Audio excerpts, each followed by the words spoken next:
Hello বন্ধুরা, দেখুন আজকে বানাবো কপি ডাঁটা দিয়ে আর সব সবজি দিয়ে, মূলো, শিম, বেগুন, আলু সব দিয়ে বানাবো চচ্চড়ি কপি ডাঁটা দিয়ে। দেখুন কপি ডাঁটাগুলো এরকম করে ছোট ছোট করে চিড়ে নেবো।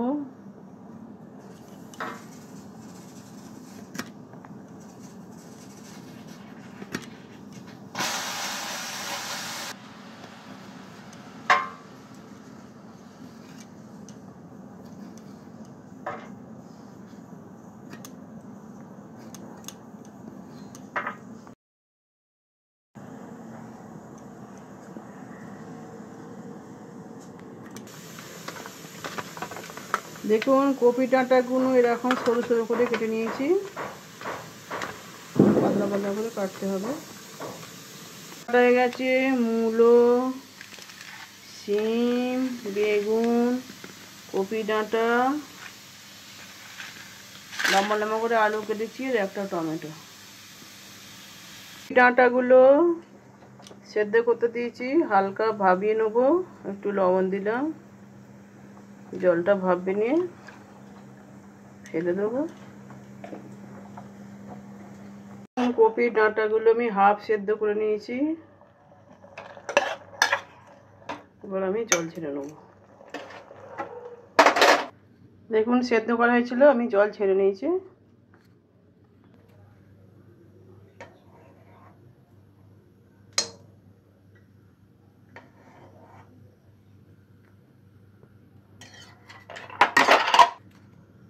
আমি তেল দিয়ে দিয়েছি, তেল গরম হয়ে গেছে।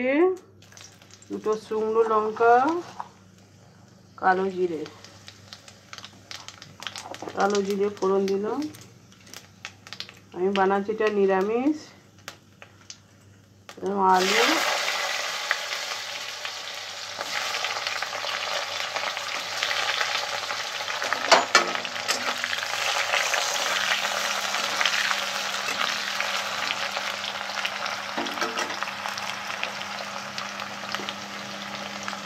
মূলো,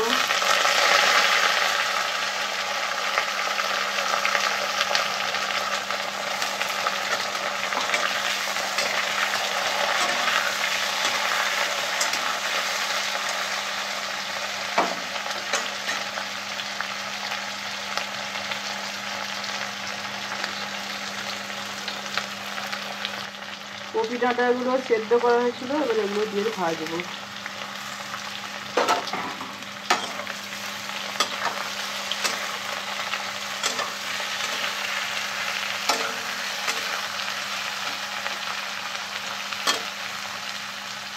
দেবো শিম,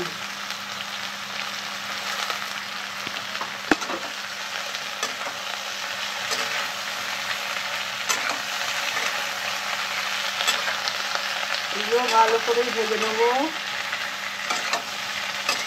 দেখুন কপি ডাঁটা ফেলবেন না, দেখুন কপি ডাঁটা দিয়ে কত সুন্দর চচ্চড়িটা হয়।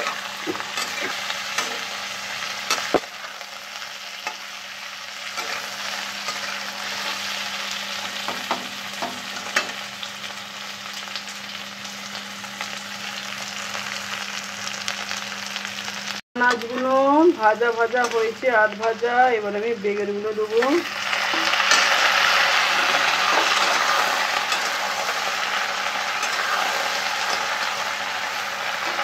একটা টমেটো কাটা,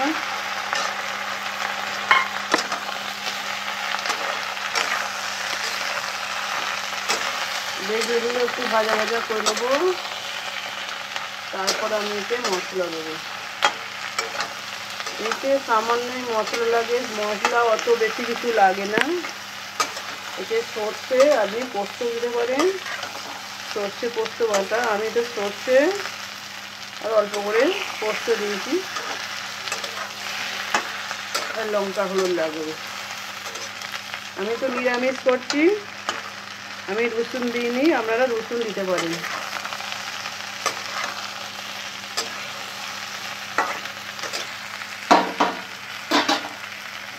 দেখুন বেগুনটা একটু ভাজা ভাজা হয়ে গেছে, এবার আমি মশলা দেবো। হলুদ গুঁড়ো,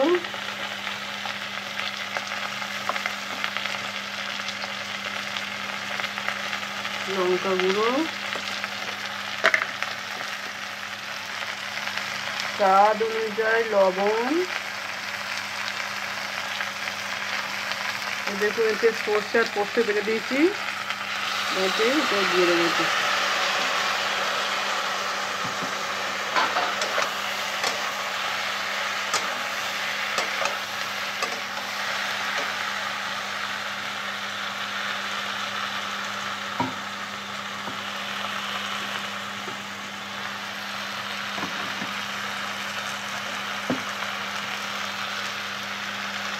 মিক্সচার ধোয়ায় জলটা দিলাম,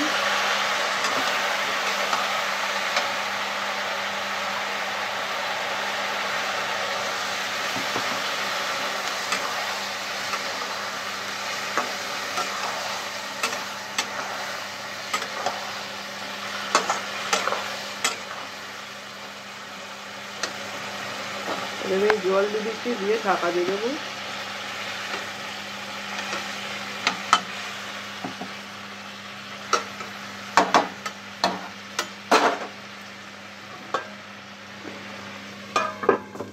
ঢাকা দিলাম, এবার সেদ্ধ। দেখুন আমাদের তো কপি ডাঁটা দিয়ে, মূলো দিয়ে, শিম দিয়ে, আলু দিয়ে চচ্চড়ি করেছি, তরকারি হয়ে গেছে, নামিয়ে নেব।